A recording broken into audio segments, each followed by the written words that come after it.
നമ്മളെല്ലാം അലട്ടുന്ന ഒരു പ്രധാന പ്രശ്നമാണ് മുടി കൊഴിച്ചിൽ.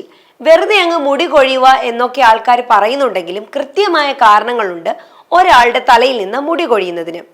ആരോഗ്യകരമായ ഭക്ഷണക്രമം, ശരിയായ മുടി സംരക്ഷണം എന്നിവ കൃത്യമായി നമ്മൾ നടത്തുന്നുണ്ടോ എന്നത് ശ്രദ്ധിക്കണം.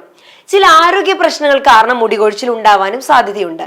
മുടി വളർന്നില്ലെങ്കിലും വേണ്ട, ഉള്ള മുടി പോകാതിരുന്നാൽ മതി എന്ന് പ്രാർത്ഥിക്കുന്നവർക്കുള്ള ചില പൊടിക്കൈകൾ ഞാൻ നൽകാം. മുടി കൊഴിച്ചിലിന് പ്രധാനിയാണ് ഉലുവ. മുടിയിൽ നാച്ചുറൽ ഷാമ്പൂ, കണ്ടീഷണർ ഗുണം നൽകാൻ ഉലുവയ്ക്ക് കഴിയും. ഉലുവ കൊണ്ട് നമുക്കൊരു പാക്ക് ഉണ്ടാക്കാം. തലേന്ന് രാത്രി വെള്ളത്തിൽ കുതിർത്ത വെച്ച ഉലുവ പിറ്റേ ദിവസം അരച്ച് തലയിൽ തേക്കുന്നത് വളരെ നല്ലതാണ്. ഉലുവ പേസ്റ്റിനൊപ്പം ചെമ്പരത്തിയിലയും തൈരും മുട്ടയും ഏതാനും തുള്ളി ലാവണ്ടർ ഓയിലും ചേർത്ത് പേസ്റ്റ് ഉണ്ടാക്കി തലയിൽ തേക്കാം. 1 മണിക്കൂറിന് ശേഷം ഷാമ്പു ഉപയോഗിച്ച് ഇത് കഴുകിക്കളയാവുന്നതാണ്.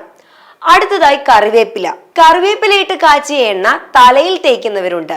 ഇത് അല്ലാതെ പാക്ക് ആയിട്ടും കറിവേപ്പില ഉപയോഗിക്കാം.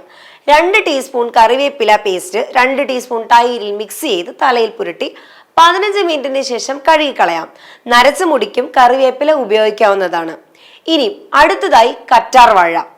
മുഖത്തിനും മുടിക്കും ഒരുപോലെ ഫലപ്രദമായ വഴിയാണ് കറ്റാർവാഴ. കറ്റാർവാഴ ജെല്ലിൽ സമ്പന്നമായ അളവിൽ അടങ്ങിയിട്ടുള്ള പോഷക ഗുണങ്ങൾ മുടി വളർച്ചയ്ക്ക് സഹായിക്കുന്നു. മുടിക്ക് ഉള്ളു നൽകുകയും ചെയ്യുന്നു. വരണ്ട ശിരോചർമ്മത്തിലും മുടിയിലും കറ്റാർവാഴ ജെല്ല് പുരട്ടി 10 മിനിറ്റ് വെക്കുക.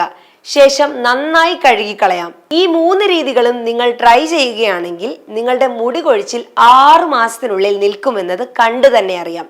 അപ്പോൾ എല്ലാവരും ട്രൈ ചെയ്ത് നോക്കൂ.